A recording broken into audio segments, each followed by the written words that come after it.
السلام علیکم ورحمۃ اللہ وبرکاتہ۔ خدا کا شکر ہے کہ میں آپ کی خدمت میں علی احمد کراچی سے اس وقت پیش کر رہا ہوں قرآن مجید کے پارہ نمبر 18 کے غبار 2 کا ترجمہ، جس کی تلاوت کا شرف الحمدللہ میں حاصل کر چکا ہوں، اور اب اس کا ترجمہ میں پیش کر رہا ہوں۔ اگر وقت ملا تو وہ کہیں کوئی تفسیر بھی بیان کر دی جائے گی۔ امید ہے کہ آپ قرآن مجید کو سامنے رکھ کے قرآن مجید کے پارہ نمبر 18 کا غبار 2 آیتوں کو دیکھتے رہیں گے اور ترجمہ سنتے رہیں گے۔ اگر آپ نے یہ پریکٹس جاری رکھی اور اگر ابھی تک آپ نے یہ پریکٹس شروع نہیں کی تو رمضان مبارک سے شروع کر دیں۔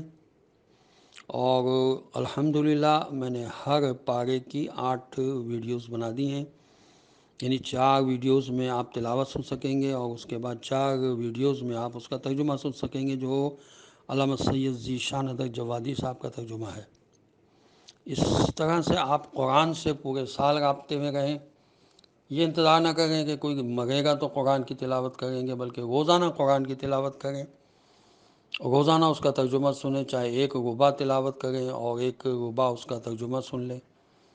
یہ پریکٹس اگر آپ نے انشاءاللہ جاری رکھی تو آپ دیکھیں گے کہ کتنی پریشانیوں سے آپ محفوظ رہیں گے، کتنے حالات میں آپ تبدیلی محسوس کریں گے۔ یہ قرآن جو ہے یہ برکت کے لیے، ہدایت کے لیے خدا نے نازل کیا ہے، اس سے ہم فائدہ نہ اٹھائیں۔ اتنی اہم چیز خدا کا پیغام ہمارے گھروں میں موجود ہے، لیکن ہم اس سے استفادہ نہ کریں تو اس سے زیادہ بدبختی کیا ہو سکتی ہے۔ آئیے ترجمہ سنیے۔ اللہ کے نام سے شروع کرتا ہوں جو بڑا مہربان اور نہایت رحم کرنے والا ہے۔ آیت نمبر 75 سے ترجمہ پڑھ رہا ہوں سورہ مبارکہ نور کی، سورہ مبارکہ مومنون کی۔ بسم اللہ الرحمن الرحیم۔ اور اگر ہم ان پر رحم کریں اور ان کی تکلیف کو دور بھی کر دیں تو بھی یہ اپنی سرکشی پر اڑے رہیں گے اور گمراہی ہوتے جائیں گے، اور ہم نے انہیں عذاب کے ذریعے پکڑا بھی، مگر یہ اپنے پروردگار کے سامنے جھکے نہیں اور نہ ہی گڑ گڑاتے ہیں، ہاں یہاں تک کہ ہم نے شدید عذاب کا دروازہ کھول دیا تو اسی میں مایوس ہو کر بیٹھ رہے۔ وہ وہی خدا ہے جس نے تمہارے لیے کان اور آنکھیں اور دل بنائے ہیں، مگر تم بہت کم شکریہ ادا کرتے ہو، اور اسی نے تمہیں ساری زمین میں پھیلا دیا ہے، اور اسی کی بارگاہ میں تم اکٹھا کیے جاؤ گے۔ وہی ہے جو حیات و موت کا دینے والا ہے، اور اسی کے اختیار میں دن و رات کی آمد و رفت ہے، تو تم عقل کیوں نہیں استعمال کرتے ہو؟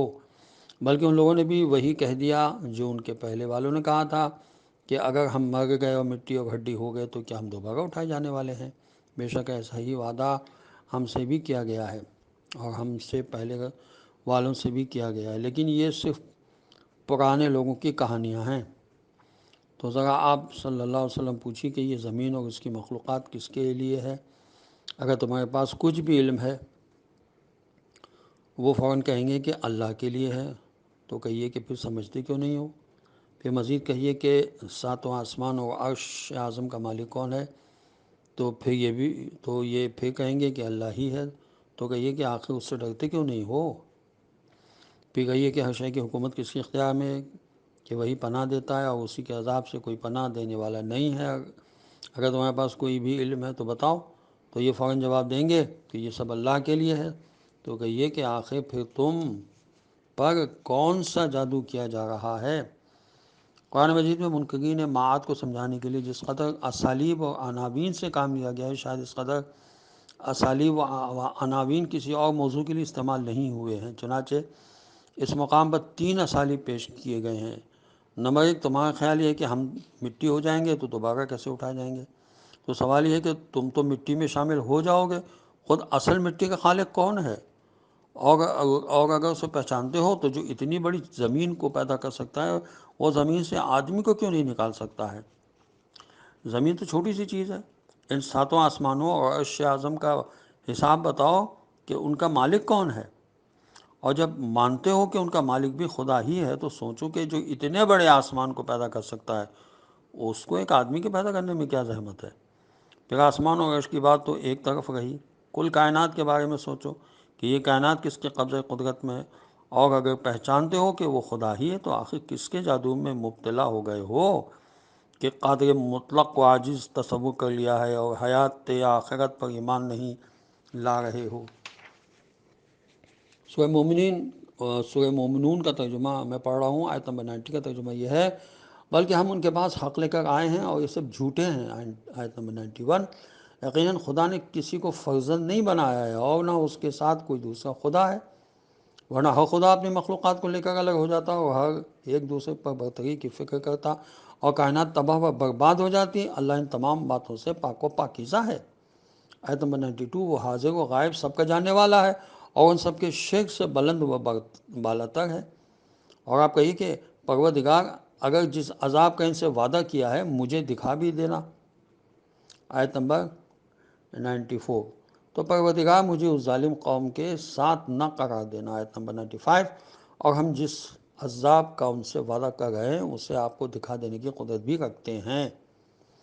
آیت نمبر 96، اور آپ صلی اللہ علیہ وسلم برائی کو اچھائی کے ذریعے رفع کیجئے کہ ہم ان کی باتوں کو خوب جانتے ہیں۔ آیت نمبر 97، اور کہیے کہ پروردگار میں شیطانوں کے وسوسوں سے تیری پناہ چاہتا ہوں۔ آیت نمبر 98، اور اس بات سے پناہ مانگتا ہوں کہ شیاطین میرے پاس آ جائیں۔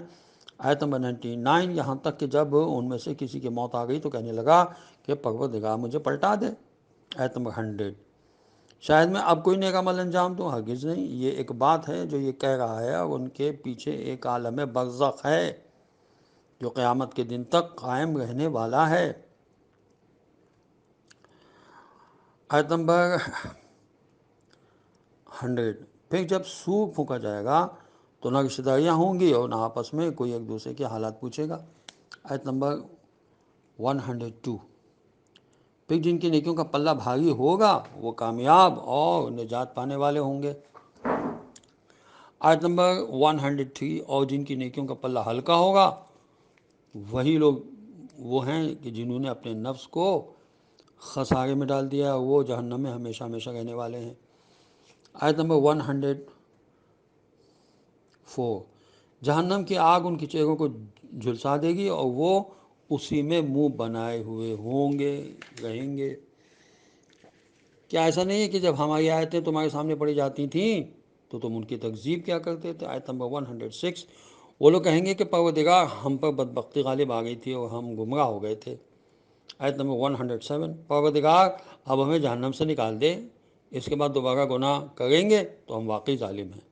آیت نمبر 108، ارشاد ہوگا کہ اب اسی میں ذلت کے ساتھ پڑے گو اور بات نہ کرو۔ آیت نمبر 109، ہمارے بندوں میں گروہ ایسا بھی تھا جن کا کہنا تھا کہ پروردگار ہم ایمان لائے ہیں لہٰذا ہمارے گناہوں کو معاف کر دے اور ہم پر رحم فرما کہ تو بہترین رحم کرنے والا ہے۔ آیت نمبر 110، تو تم لوگوں نے ان کو بالکل مذاق بنا لیا تھا، یہاں تک کہ اس مذاق نے تمہیں ہماری یاد سے بالکل غافل بنا دیا اور تم ان کا مذاق ہی اڑاتے رہ گئے۔ آیت نمبر 111، آج کے دن ہم نے ان کو یہ جزا دی ہے کہ وہ سراسر کامیاب ہیں۔ آیت نمبر 112، پھر خدا پوچھے گا کہ تم کو زمین پر کتنے سال رہے؟ آیت نمبر 113، وہ جواب دیں گے کہ ایک دن یا اس کا بھی ایک ہی حصہ ہو، اسے تو شمار کرنے والوں سے دریافت کر لے۔ آیت نمبر 114، ارشاد ہوگا کہ بے شک تم بہت مختصر رہے ہو اور کاش تمہیں اس کا ادراک ہوتا۔ آیت نمبر 115، کیا تمہارا خیال یہ تھا کہ ہم نے تمہیں بگاڑ پیدا کیا ہے اور تم ہماری طرف پلٹا کر نہیں لائے جاؤ گے؟ آیت نمبر 116، پس بلند و بالا ہے وہ خدا جو بادشاہ برحق ہے اور اس کے علاوہ کوئی خدا نہیں ہے، وہ عرش کریم کا پروردگار ہے۔ آیت نمبر 117، اور جو اللہ کے ساتھ کسی اور کو خدا کو پکارے گا، اللہ کے ساتھ کسی اور خدا کو پکارے گا جس کی کوئی دلیل بھی نہیں ہے تو اس کا حساب پروردگار کے پاس ہے اور کافروں کے لیے نجات بہرحال نہیں ہے۔ آیت نمبر 111، اور پیغمبر صلی اللہ علیہ وسلم آپ صلی اللہ علیہ وسلم کہیے کہ پروردگار میری مغفرت فرما اور مجھ پر رحم کر کے تو بہترین رحم کرنے والا ہے۔ یہاں پر یہ سورہ مومنون ختم ہوا اور اب سورہ نور جو مدنی سورہ ہے یہ شروع ہوگا، اس کی آیات 64 ہیں۔ اس کا ترجمہ میں اب آپ کی خدمت میں پیش کر رہا ہوں۔ بسم اللہ الرحمن الرحیم، بنام خدا رحمان و رحیم۔ یہ ایک سورہ ہے جسے ہم نے نازل کیا اور فرض کیا ہے اور اس میں کھلی ہوئی نشانیاں نازل کی ہیں کہ شاید تم لوگ نصیحت حاصل کر سکو۔ زنا کار عورت اور زنا کار مرد دونوں کو 100 کوڑے لگاؤ۔ اور خبردار دین خدا کے معاملے میں کسی مروت کا شکار نہ ہو جانا اگر تمہارا ایمان اللہ اور روز آخرت پر ہے۔ اور اس سزا کے وقت مومنین کی ایک جماعت کو حاضر رہنا چاہیے۔ زانی مرد زانیہ یا مشرکہ عورت ہی سے نکاح کرے گا، اور زانیہ عورت زانی مرد یا مشرک مرد ہی سے نکاح کرے گی کہ یہ صاحبان ایمان پر حرام ہے۔ اور جو لوگ پاک دامن عورتوں پر زنا کی تہمت لگاتے ہیں اور چاگواہ فراہم نہیں کرتے ہیں، انہیں 80 کوڑے لگاؤ، اور پھر کبھی ان کی گواہی قبول نہ کرنا کہ یہ لوگ سراسر فاسق ہیں، علاوہ ان افراد کے جو اس کے بعد توبہ کر لیں اور اپنے نفس کی اصلاح کر لیں کہ اللہ بہت زیادہ بخشنے والا اور مہربان ہے۔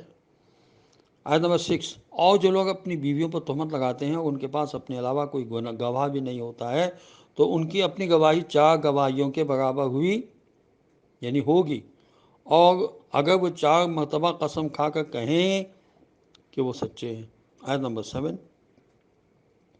اور 5ویں مرتبہ یہ کہیں کہ اگر وہ جھوٹے ہیں تو ان پر خدا کی لعنت ہے۔ آیت نمبر 8، پھر عورت سے بھی حد برطرف ہو سکتی ہے اگر وہ 4 مرتبہ قسم کھا کر یہ کہے کہ یہ مرد جھوٹوں میں سے ہے۔ آیت نمبر 9، اور 5ویں مرتبہ یہ کہے کہ اگر وہ صادقین میں سے ہے تو مجھ پر خدا کا غضب ہو۔ آیت نمبر 10، اور اگر تم پر خدا کا فضل اور اس کی رحمت نہ ہوتی تو وہ توبہ قبول کرنے والا صاحب حکمت نہ ہوتا تو اس تہمت کا انجام بہت برا ہوتا۔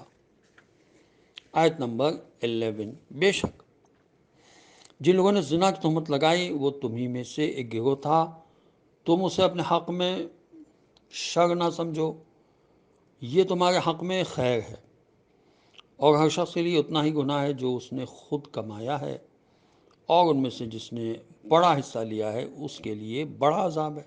آیت نمبر 12، آخر ایسا کیوں نہ ہوا کہ جب تم لوگوں نے اس تہمت کو سنا تھا تو مومنین و مومنات اپنے بارے میں خیر کا گمان کرتے اور کہتے کہ یہ تو کھلا ہوا جادو ہے، یعنی بہتان ہے، معاذ اللہ، جادو نہیں بہتان ہے۔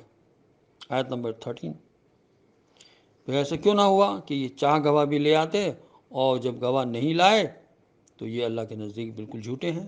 آیت نمبر 14، اور اگر خدا کا فضل دنیا و آخرت میں اس کی رحمت نہ ہوتی تو جو چرچا تم نے کیا تھا اس میں تمہیں بہت بڑا عذاب اپنی گرفت میں لے لیتا۔ آیت نمبر 15، جب تم اپنی زبان سے چرچا کر رہے تھے اور اپنے منہ سے وہ بات نکال رہے تھے جس کا تمہیں علم بھی نہیں تھا اور تم اسے بہت معمولی سمجھ گئے تھے، حالانکہ اللہ کے نزدیک وہ بہت بڑی بات تھی۔ آیت نمبر 16، اور کیوں نہ ایسا ہوا کہ جب تم لوگوں نے اس بات کو سنا تھا تو کہتے کہ ہمیں ایسی بات کہنے کا کوئی حق نہیں ہے، خدایا تو پاک و بے نیاز ہے اور یہ بہت بڑا بہتان ہے۔ آیت نمبر 17، اللہ تم کو نصیحت کرتا ہے کہ اگر تم صاحب ایمان ہو تو اب بھی ایسی حرکت دوبارہ ہرگز نہ کرنا۔ آیت نمبر 18، اور اللہ تمہارے لیے اپنی نشانیوں کو واضح کر کے بیان کرتا ہے اور وہ صاحب علم بھی ہے اور صاحب حکمت بھی ہے۔ آیت نمبر 19، جو لوگ یہ چاہتے ہیں کہ صاحبان ایمان میں بدکاری کا چرچا پھیل جائے ان کے لیے بڑا دردناک عذاب ہے، دنیا میں بھی اور آخرت میں بھی، اور اللہ سب کچھ جانتا ہے، صرف تم نہیں جانتے ہو۔ اور اگر اللہ کا فضل اور اس کی رحمت تمہارے شامل حال نہ ہوتی اور وہ شفیق مہربان نہ ہوتا تو تم کیا کر لیتے؟ مورخین اور مفسرین کی ایک بڑی جماعت نے اس واقعے کو نقل کیا ہے کہ رسول اکرم صلی اللہ علیہ وسلم نے بنی مصطلق سے جو جہاد میں اس وقت موجود تھے حسب عادت قرعہ ڈالا تو ساتھ جانے کے لیے حضرت عائشہ کا نام نکل آیا اور انہیں ساتھ لے کر چلے۔ اس کے بعد جب میدان فتح کر کے واپس آئے تو راستے میں ایک مقام پر قیام کیا اور حضرت عائشہ رفع حاجت کے لیے دور چلی گئیں، ادھر قافلہ روانہ ہو گیا اور وہ وہیں رہ گئیں۔ تھوڑی دیر بعد صفوان بن معطل آیا اور اس نے انہیں صحرا میں اکیلا دیکھا تو اپنے ناقے پر بٹھا لیا اور خود مہار کھینچتا ہوا چلا، لیکن عبداللہ بن ابی جیسے منافقین نے یہ پروپیگنڈا شروع کر دیا کہ صفوان سے ان کے تعلقات قائم ہو گئے ہیں معاذ اللہ، اور ان کا کردار مشکوک ہو گیا ہے معاذ اللہ، تاکہ اس طرح سرکار دو عالم صلی اللہ علیہ وسلم کے دل کو دکھائیں اور ان کی عزت و آبرو کو ٹھیس پہنچائیں۔ ظاہر ہے کہ اس معاملے کا تعلق براہ راست رسول اکرم صلی اللہ علیہ وسلم کی غیرت سے تھا، اس لیے قدرت نے ان کی صفائی دی اور بار بار عذاب علیم کی خبر سنائی کہ امت کو ہوش آ جائے اور آئندہ رسول اکرم صلی اللہ علیہ وسلم کے بارے میں اس طرح کی باتیں نہ کریں کہ نبی کی زوجہ کافر ہو سکتی ہے لیکن بدکار نہیں ہو سکتی۔ زوجہ نوح علیہ السلام کی خیانت بھی یہی تھی کہ وہ انہیں دیوانہ کہتی تھی، اور زوجہ لوط کی خیانت بھی یہ تھی کہ وہ لوگوں کو مہمانوں کے ساتھ بدکاری کی طرف اشارہ کرتی تھی، ورنہ خود ان میں کوئی عورت بدکار اور بد کردار نہیں تھی۔ السلام علیکم ورحمۃ اللہ وبرکاتہ۔